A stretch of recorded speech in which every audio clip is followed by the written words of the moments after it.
नमस्कार दर्शकों, आज के इस अंक में हम आपके लिए लेकर आए हैं 7 ऐसे चिरंजीवी प्राणियों में से एक व्यक्ति के बारे में जानकारी जिनका जीवन अद्भुतताओं से भरा हुआ है और भगवान विष्णु हरि के 6वें अवतार हैं और जो आज भी जीवित बताए जाते हैं। तो आइए दर्शकों, अब हम शुरू करते हैं आज का यह कार्यक्रम।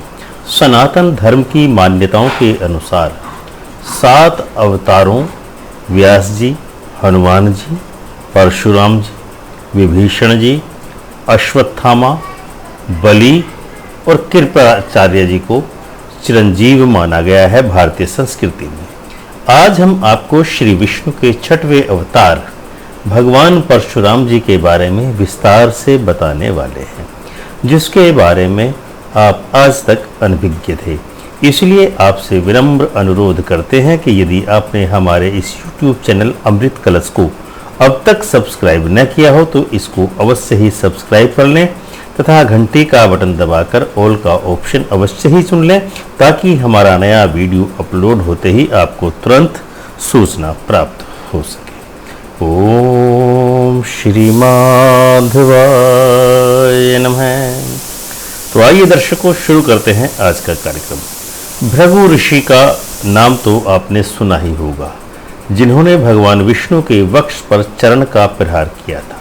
भृगु ऋषि के पुत्र थे ऋचिक, कान्याकुब्ज नरेश थे महाराज गाधी। गाधी की एक ही पुत्री थी जिसका नाम था सत्यवती।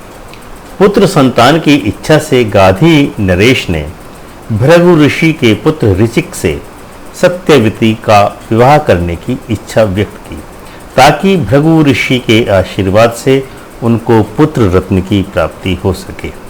सत्यवती का भृगु ऋषि ने आशीर्वाद स्वरूप 2 कटोरों में पायस तैयार करके सत्यवती को दिया, जिसमें से एक कटोरा सत्यवती के लिए था तथा दूसरा कटोरा सत्यवती की माँ के लिए था, ताकि दोनों को पुत्र रत्न की प्राप्ति हो सके।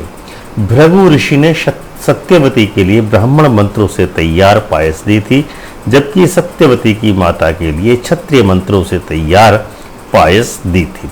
लेकिन सत्यवती की मां ने ईर्ष्यावश उस प्रसाद को बदल दिया।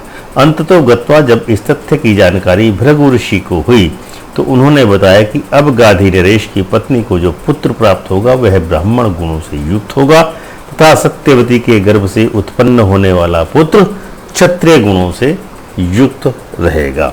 यह सब पता चलने पर सत्यवती ने बहुत चिंता की और पूजा पाठ करने लगी कि उसका पुत्र क्षत्रिय गुणों वाला न हो, ताकि उसको अपयश न मिल सके।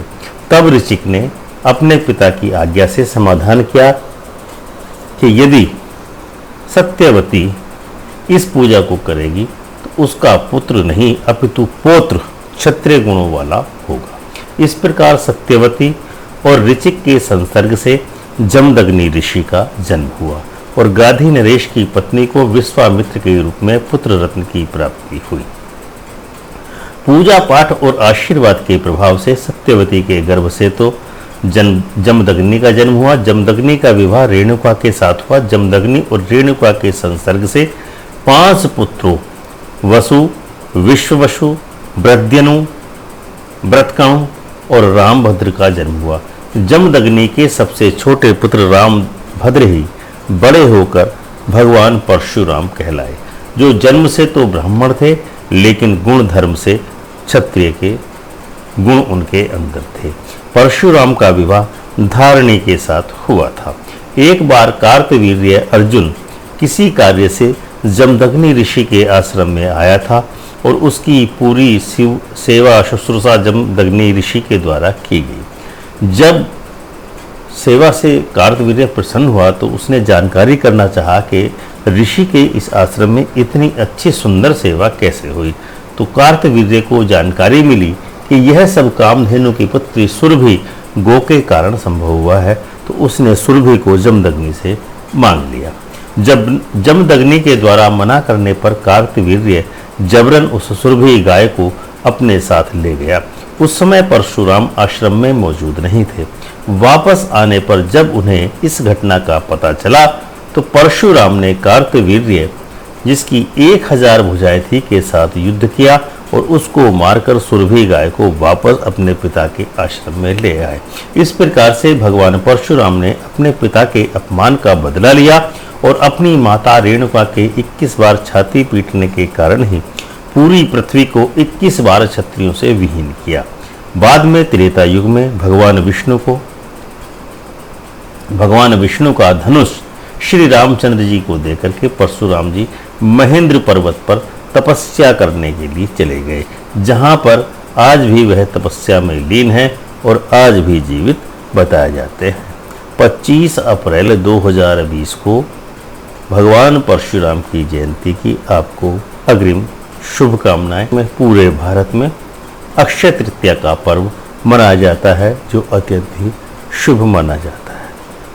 ओम श्री माधवाय नमः।